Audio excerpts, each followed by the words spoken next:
Welcome everyone to the interview between Travel Emotion and WeCare4. My name is Andrea and I'm a partner at Travel Emotion. Our company supports charities with 1% of our turnover. And today I would like to give the floor to one of the organizations we supported with our initiative 1% for the Future. Today, Natalie is with me, the co-founder and president of WeCare4. Natalie and I know each other for 10 years and I've always admired her passion and commitment in setting up the charity WeCare. Now, let's start with the interview. Welcome, Natalie. Thank you, Andrea. How was the idea born to found WeCare4? Well, in 2004, I traveled for 6 months through Africa with my now husband, and issues like poverty and children on the streets were all the time present. We were shocked and also a bit frustrated because we never knew how to react on that situation, especially when a kid comes and asks you for money or for food. And giving money to kids on the streets just helps them temporarily. Sometimes it even makes it worse because some of the families send their kids back to the streets to gain a little bit of income. Thereby, they don't go to school. Thereby, they don't have a future, and they don't have any other possibilities to live on the street than living on the streets. And I was also quite impressed about their strong will to survive and to see the positive things in their life. Yeah, that's when they touched my heart. They still do, and that's where when the idea of WeCare4 was born. So in 2005, together with my family and some friends, we founded WeCare4 with the goal to support disadvantaged children and young people in Kenya to give them some prospects for a better life. What a lovely story. Thank you. Can you give us a bit more insights in who and what your organization supports? We help the children most if we directly invest in them, mainly in their education.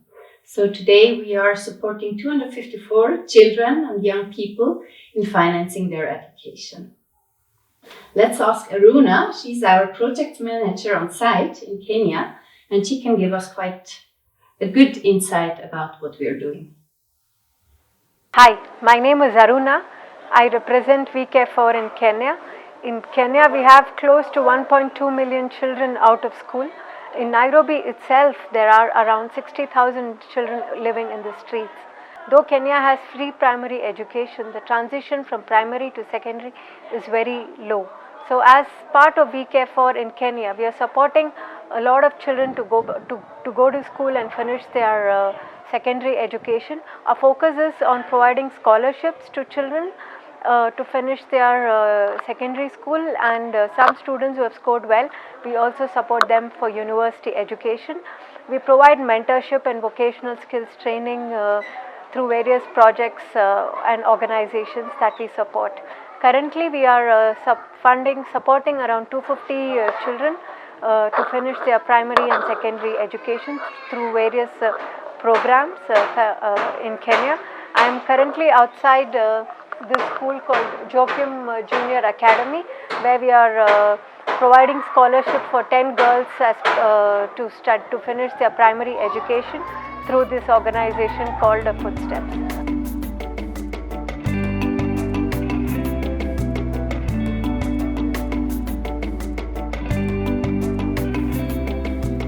Looking at the videos, I was wondering, how did the pandemic actually affect you?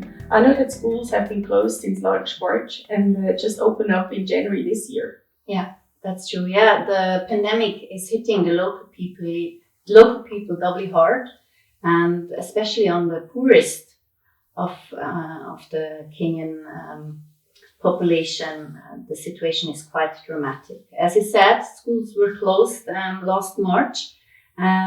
Kenya initiated a complete lockdown of the whole country. Tourism collapsed from one day to the other. There were no jobs. Pregnancies among minors went up rapidly since the schools were closed, and hunger once more became a big issue. And together with our partner Footsteps, we initiated a program which structured which gave a bit of structure back to the girls. Hi, my name is Cynthia Corredo Moses. I'm the founder of Footsteps. Footsteps is a leadership and entrepreneurship incubator, empowering girls and young women to have skills and to be able to be equipped with skills to help them accelerate prosperity within their community, and also transforming their own lives and the lives of girls and also their peers at home and at school. So we are happy today to just bring a number of girls that are in the scholarship that WeCare4 provides. We have 9 girls here today from Sylvan High School in Dandora, and they participated in the GML program, that is the Girls Masomo Lab program, during the COVID period in 2020, and mostly was a COVID response intervention to ensure that girls continuous learning even when they are at home. And we are happy that our girls were able to have a chance to be coached and have tutors to really help them, mostly in their mathematics, in English, public speaking, and sciences. And most of these girls really improve in those areas. And also one of the key things that was very paramount for us to have the Girls Masomo Lab was because of the issues of the high rate of girls' pregnancy because they were out of school, and also the need of ensuring that girls continue learning and be equipped with the skills.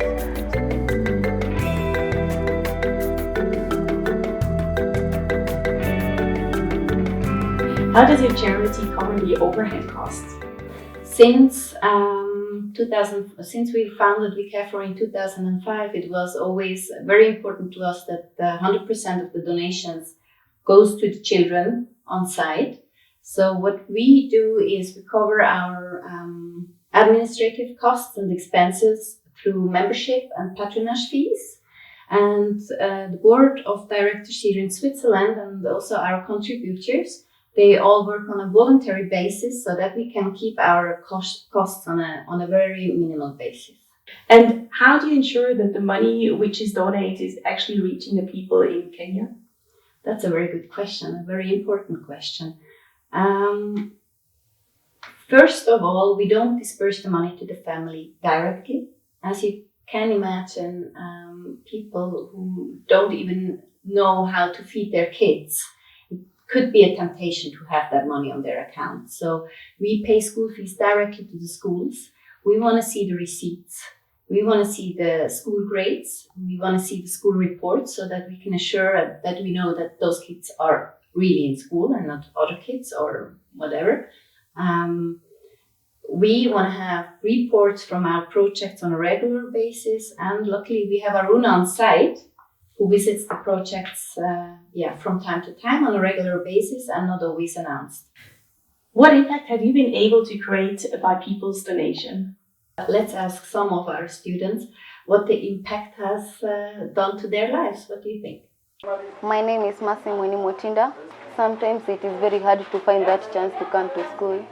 So we had to do digital online studies, like we were able to learn from our phones, but it is not at the same time, it is not easy to have a phone at this age. It was hard for our parents to give us the phone or buy us the phone. Also, I've gained a lot of respect for myself.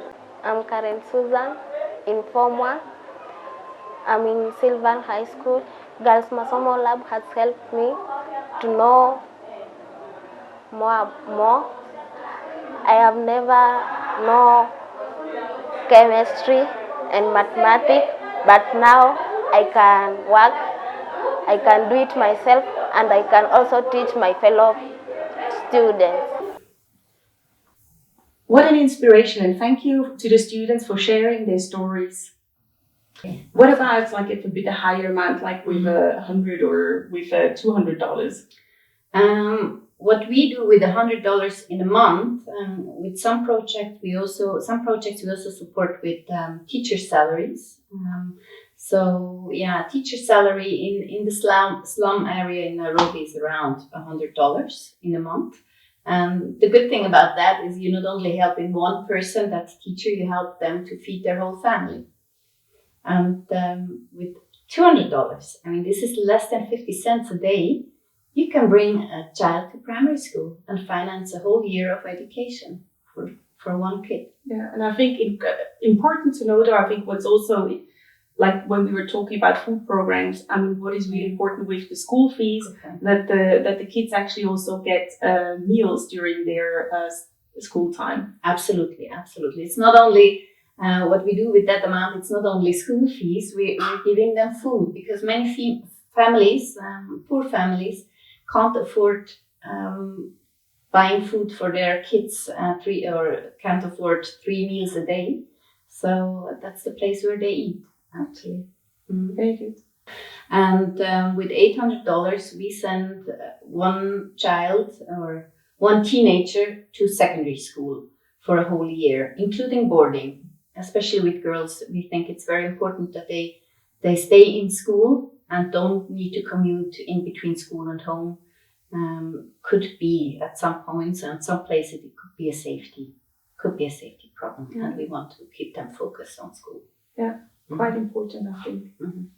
Okay, thank you. So we talked about the bit of how your organization was founded, what you did in the past, and also like the current challenges. But interesting, sure, for everyone is what is next. We also like to support those children with soft skill trainings,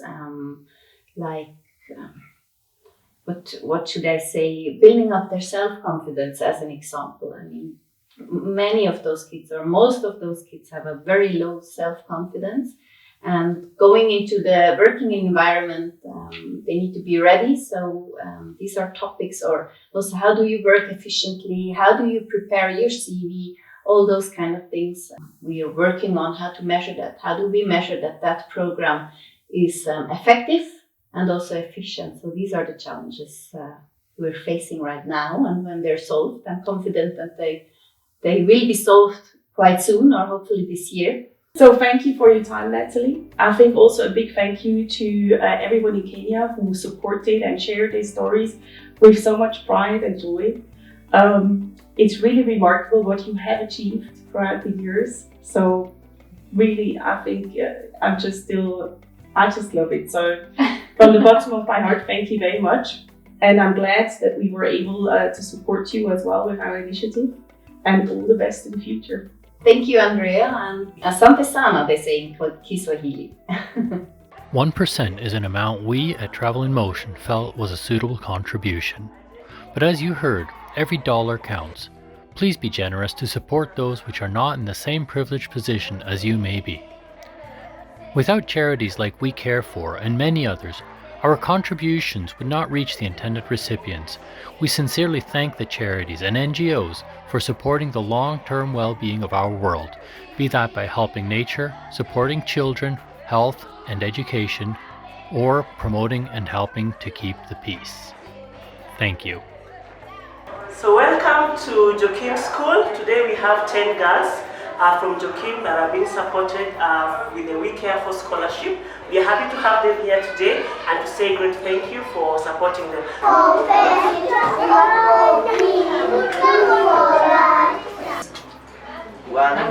1.5. So the 1.5 you come and bring it here down to be 1.5. Want to get the picture? Yes. Look at picture A. What are those people doing? And what can we say? Thank you.